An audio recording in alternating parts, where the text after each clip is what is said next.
Kaya isang mapagpalang araw po sa ating lahat. Nakakaramdam ba kayo ng katamaran? O kaya gusto nyo lumiban sa inyong pinagtatrabahuan? O di naman gusto nyo ipagpabukas yung gusto nyo gawin ngayong araw?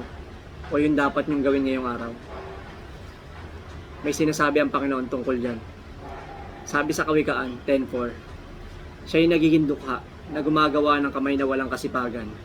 Ngunit yung mayaman naman, ang kamay ng masisipag. So malinaw sa salita ng Panginoon na kailangan natin sipagan sa buhay. Kung may pangarap tayo sa mga pamilya natin, kailangan magsipag tayo. Kasi hindi naman basta-basta lumalapit lang yung mga gusto nating bagay.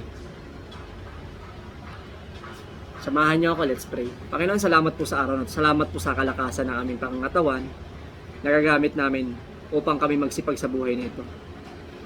Panginoon, bigyan niyo pa po kami ng kalakasan upang yung pagiging masipag, Panginoon, may apply namin sa aming araw-araw na pamumuhay.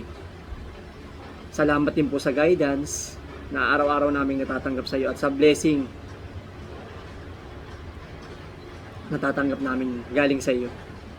Ingatan niyo po kami at gamitin niyo rin ako, Panginoon, upang maikalat ang iyong mga salita. Ito po ang samot dalangin sa pangalan ni Jesus. Amen.